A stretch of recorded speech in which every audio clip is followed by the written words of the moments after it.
Bonjour à tous, lundi 6 mars 2023, bienvenue dans ce journal. Voici les titres. Le président de la République a regagné la capitale à l'issue de sa participation au sommet des PMA au Qatar. Et 6 pays européens condamnent les violences aveugles du décolore.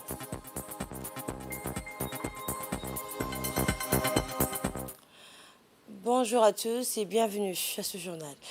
Le président de la République, Ismaël Omar Guelleh, a regagné le pays aujourd'hui à l'issue de sa participation du 4 au 6 mars à Doha au Qatar, au sommet des chefs d'État et de gouvernement des pays les moins avancés.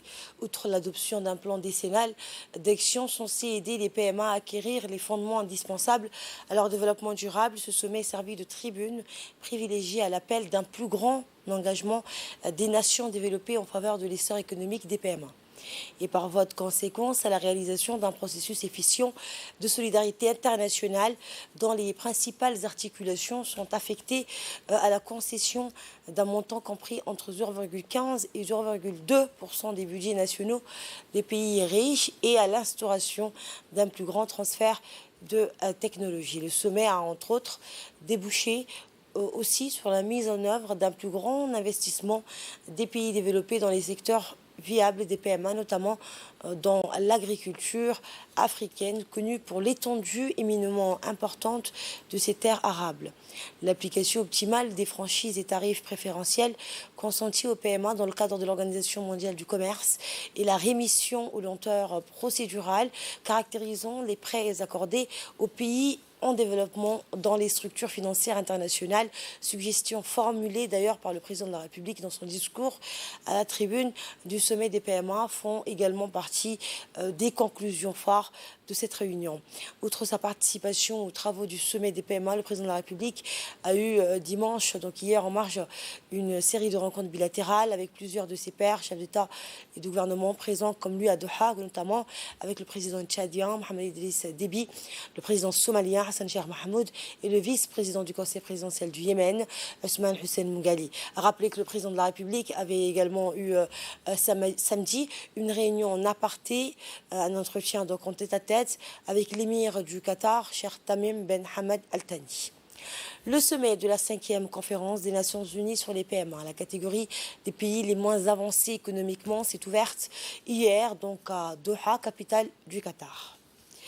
Créée en 1971 par les Nations Unies, la conférence des PMA à valeur de plateforme d'échange et d'analyse des causes et défis qui se posent en obstacle à la réalisation donc d'un développement durable dans ses membres, 46 au total, donc dont 33 d'Afrique, 12 d'Asie-Pacifique et Haïti. Plusieurs chefs d'État et de gouvernement préparent ce sommet, dont le président de la République, qui conduit une importante délégation. Donc, les travaux de ce sommet de la 5e conférence des Nations Unies sur le PMA, catégorie des pays en voie de développement. Et des obstacles et les moyens d'atteindre les objectifs fixés. Les objectifs fixés qui sont au cœur. Et le point donc nous est fait par notre envoyé spécial au Qatar. C'est fixé en 2015 17 objectifs de développement durable pour parvenir en 2030 à l'élimination de la pauvreté, à la sécurité alimentaire pour tous ou encore à l'accès à une énergie propre et abordable. Plusieurs chefs d'État étaient présents au cours de ce sommet, notamment le président de la République, son Excellence M. Ismaël Omar Guelleh, qui est arrivé hier à Doha et conduit une importante délégation établie officiellement en 1971 par l'Assemblée générale des Nations unies afin d'attirer un soutien international particulier pour le pays membre le plus vulnérable des Nations unies. Cette organisation compte aujourd'hui plus de 46 pays au total, dont 33 pays d'Afrique et 12 d'Asie, Pacifique et Haïti. Le 46 pays que compte le PMA actuel compte environ 880 millions de personnes, soit 12% de la population mondiale. Djibouti est une nation émergente, ouverte sur la modernité et soucieuse du bien-être de tous ses citoyens.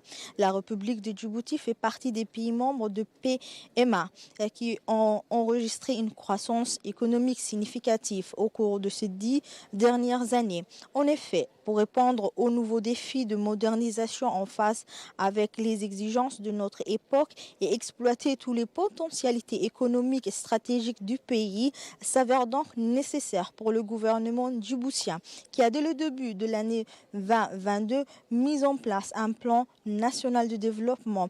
Au cours de ce sommet, le secrétaire général des Nations Unies a demandé aux pays développés une aide de plus de 500 milliards de dollars par an pour améliorer ainsi une performance économique pays en voie de développement. Ce sommet est organisé pour assurer l'importance de l'engagement de pays riches en faveur des pays en voie de développement pour atteindre les objectifs fixés à travers un programme de développement et une performance économique, la valorisation de ressources humaines, mais aussi l'exploitation des potentialités économiques spécifiques. Ceci sont les facteurs d'un développement durable. Awa Abdi, Doha, capitale de Qatar. Et le chef de l'État donc, a prononcé un important discours lors de ce sommet.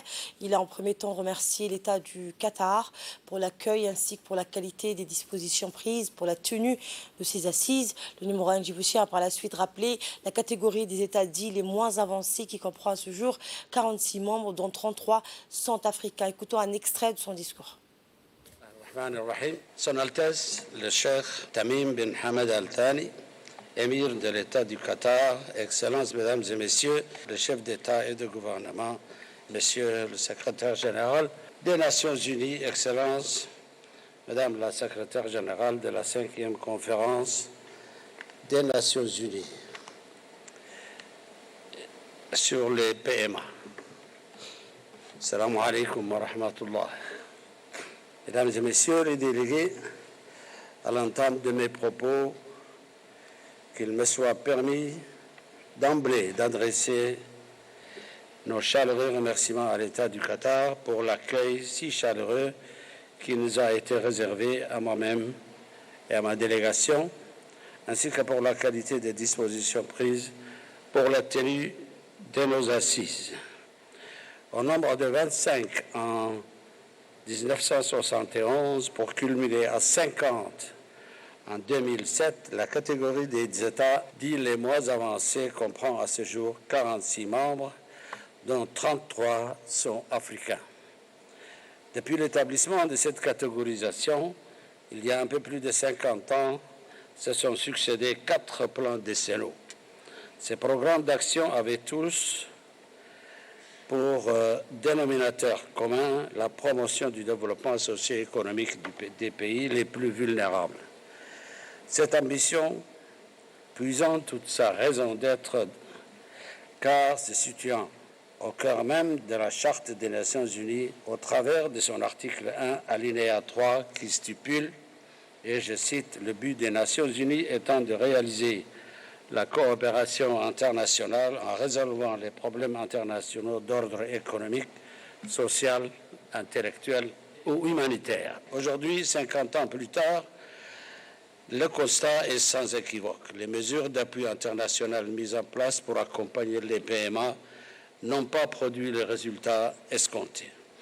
Nous sommes en deçà des objectifs poursuivis dans la plupart des domaines d'action prioritaire retenus lors des conférences antérieures en ce qui concerne notamment les capacités productives, l'agriculture, la sécurité alimentaire, les produits de base, la mobilisation des ressources financières en faveur du développement ou encore la transformation structurelle, les échanges commerciaux internationaux ou le changement climatique.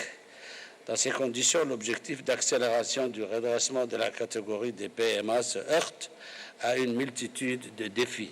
Il nous faut collectivement évaluer de manière critique les résultats de nos précédents plans et prendre les mesures correctives pour en faire un outil efficace de stimulation du développement des PMA.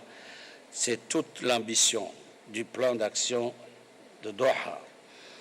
Les indicateurs montrent que les crises exogènes ont brutalement heurté les efforts de nos pays qui, pour certains, avaient réussi à voir les premiers signes de transformation structurelle et de progrès tangibles vers l'émergence économique. Elle constitue la première récession en 25 ans pour le continent africain. Nous en appelons à nos partenaires bilatéraux et multilatéraux afin qu'ils tiennent compte de ces facteurs dans la formulation de leur stratégie de soutien au PMA. Mes Excellences, Mesdames et Messieurs, l'adoption par l'Assemblée générale des Nations unies du programme d'action de Doha le 17 mars 2022 coïncide avec la dernière décennie de l'agenda 2030 et se veut être une décennie pour l'action. Comme vous le savez, cette programmation décennale repose sur 6 axes d'action prioritaires qui devront permettre à terme aux États membres du groupe des PMA d'opérer des transformations profondes et durables dans une perspective de développement soutenu et irréversible. À l'image de la thématique sous le sceau de laquelle se déroulent nos travaux du potentiel à la prospérité, le plan d'action de Doha vise à renforcer la résilience des PMA face à la situation de polycrise que nous vivons ces dernières années. Et poursuivant son intervention, le chef de l'État a insisté sur le fait que les PMA ne doivent plus être limités à la seule catégorie de pays récipiendaires d'aide. Cette vision étroite, étriquée, débilitante, je vais arriver, doit être changée, a-t-il indiqué. On l'écoute. Être limité à la seule catégorie des pays récipiendaires d'aide. Cette vision étroite, étriquée, débilitante doit être changée. Il devrait être considéré comme une zone d'investissement à fort rendement. Il nous faut donc accorder plus d'importance aux investissements productifs. Pour atteindre un tel objectif, il est impératif de s'attaquer aux failles d'un système multilatéral commercial qui ne joue pas sa fonction de développement et ne favorise pas la solidarité internationale en faveur des plus vulnérables.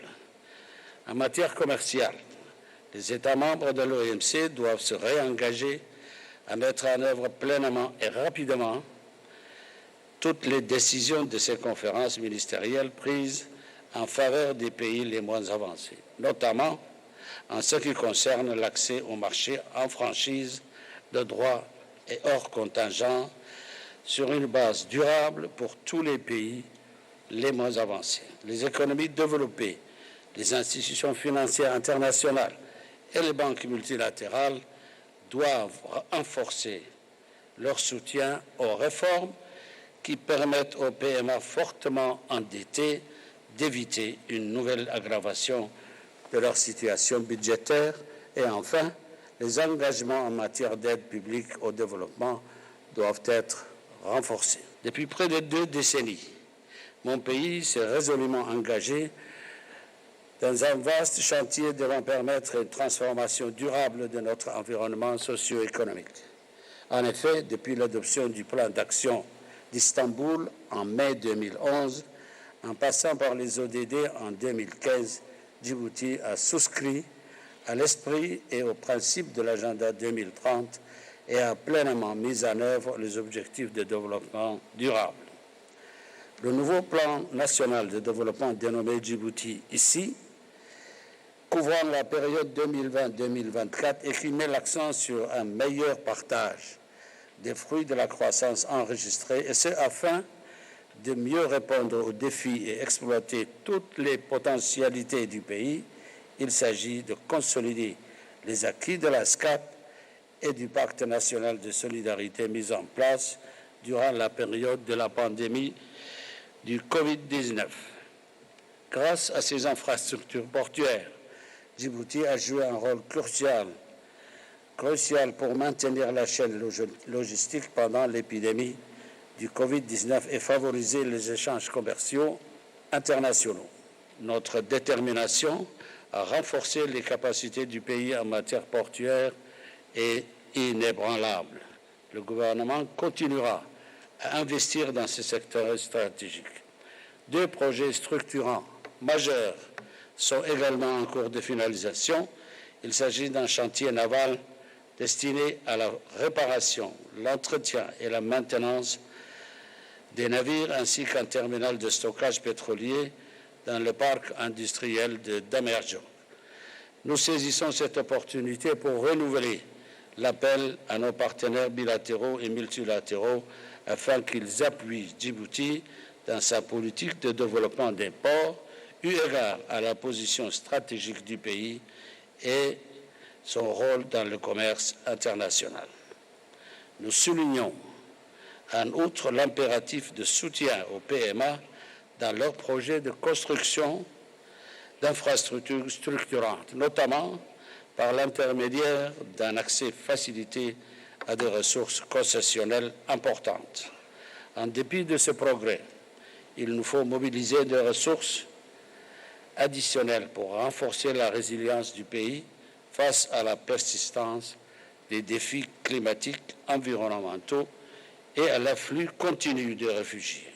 Nous souhaiterions en particulier souligner les défis suivants: l'impact de la sécheresse sur la sécurité alimentaire et les conditions de vie des Djiboutiens, le coût sur les finances publiques du pays engendré par la politique d'accueil des réfugiés climatiques et des conflits dans la sous-région, l'impact du changement climatique sur les infrastructures du pays en raison notamment des inondations, le fonds sur les pertes et dommages lancé par la COP27 doit être opérationnalisé dans les meilleurs délais.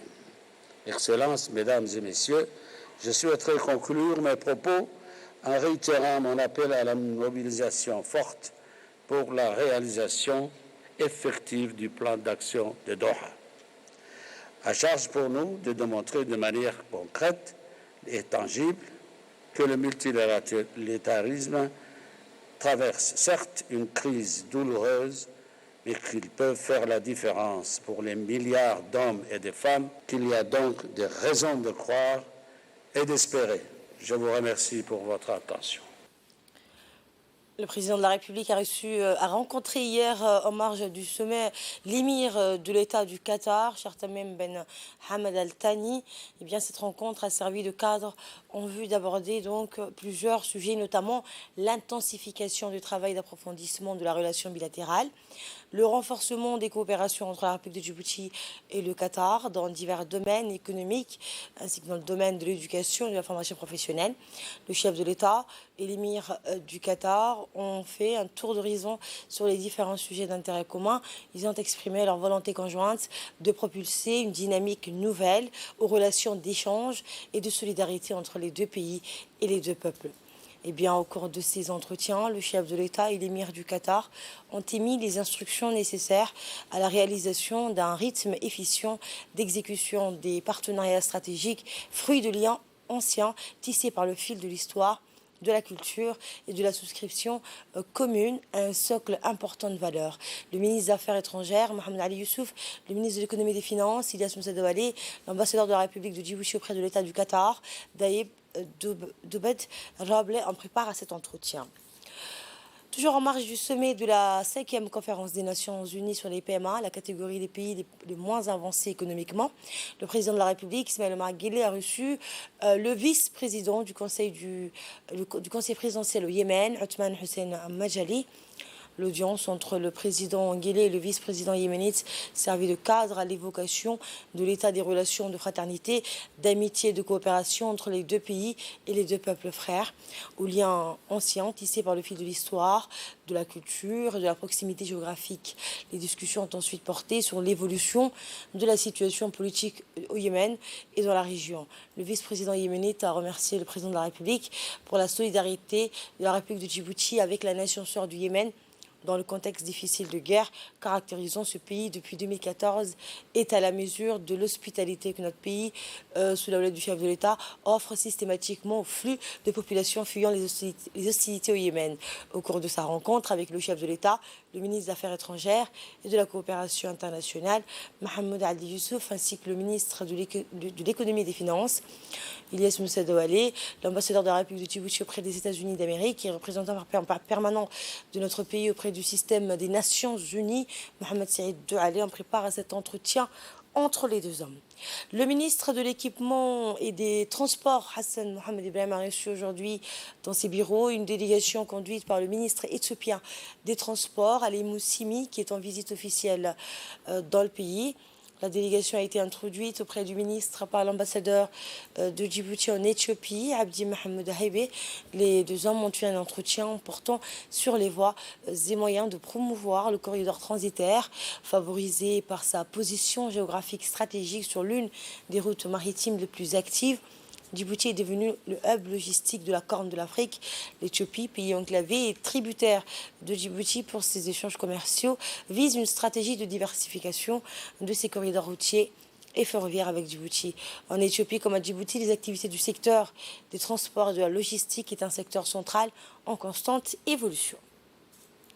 Et par la suite, le ministre des Infrastructures et de l'Équipement, Hassan Mohamed Ibrahim, et le président de l'autorité des ports et des zones franches de Djibouti, Aboubakar Omar Hadi, ont accueilli le ministre des Transports et de la Logistique de la République fédérale démocratique d'Éthiopie.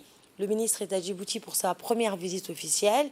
Une présentation sur les ports, le parc et la ville de Djibouti, ainsi que le projet de transformation de l'ancien port leur a été faite. Les discussions au cours de la réunion ont porté sur les thèmes du transport multimodal, du corridor routier et de l'ensemble des échanges commerciaux entre les deux pays frères.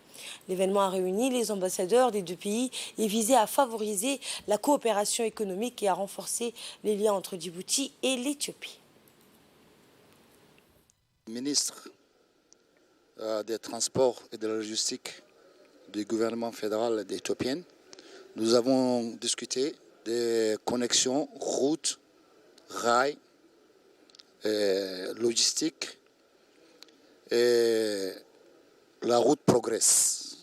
La partie éthiopienne a des soucis, certains, mais déjà 21 km ont été construits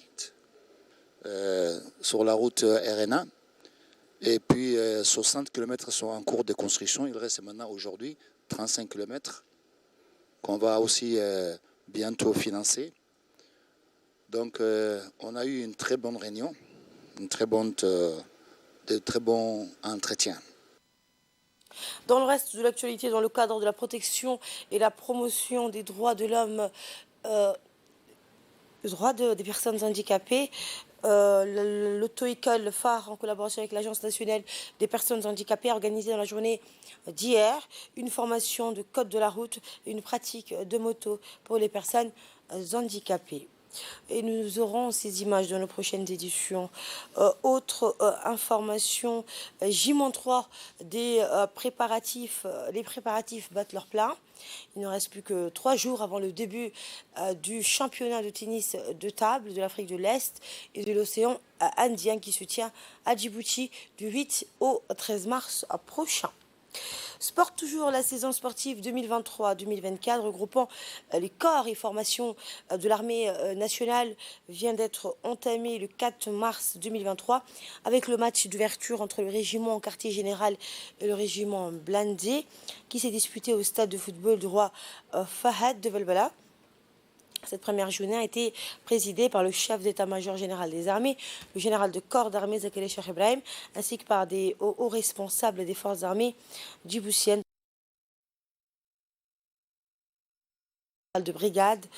Tahir Ali Mohamed, cette série de compétitions a réuni donc plusieurs sports et disciplines dans le football, le volleyball, la marche commando ainsi que plusieurs activités physiques purement militaires qui continueront tout au long de l'année. À l'exemple de la marche du commando de 8 km auquel ont participé les militaires de l'armée de l'air le 5 mars, donc hier, dans la localité de Medjog. Ces compétitions dont la finalité est de maintenir La condition physique et la cohésion des soldats se poursuivront à tour de rôle pour l'ensemble des personnels des corps et formations de l'armée nationale.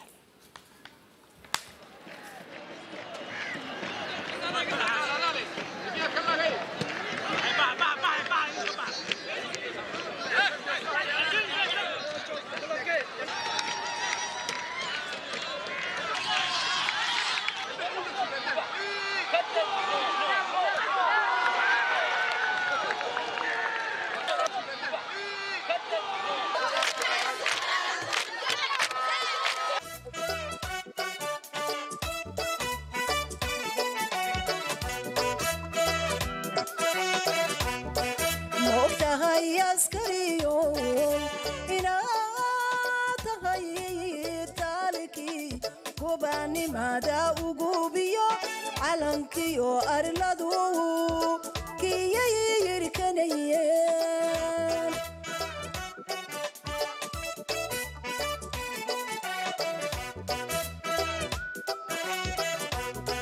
moogtahay askariyo inaad tahay taalkii gobanimada ugubiyo calankiyo arladu kiyayirkanayeen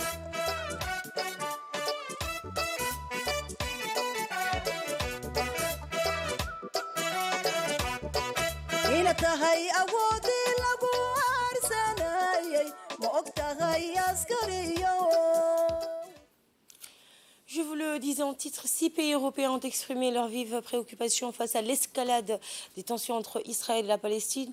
Dans une déclaration conjointe, les ministres des Affaires étrangères de la France, de l'Allemagne, de l'Italie, de la Pologne, de l'Espagne et du Royaume-Uni ont condamné fermement les violences aveugles des colons israéliens contre les civils palestiniens, y compris la destruction de leurs maisons et de leurs biens. Les États européens ont souligné que les auteurs de ces actes doivent rendre des comptes et être poursuivis en justice. Toutes les actions unilatérales qui menacent la paix et les incitations à la violence doivent cesser. Le communiqué a également rappelé qu'une paix juste et durable pour tous est la seule solution au conflit israélo-palestinien. Eh bien, les pays européens ont dans ce contexte renouvelé leur vive opposition à toutes les mesures unilatérales qui compromettent la solution des deux États, y compris en matière de progression de la colonisation qui est illégale au regard du droit international. Et c'est la fin de cette édition. Merci de l'avoir suivi. L'information continue sur Téléjeudi.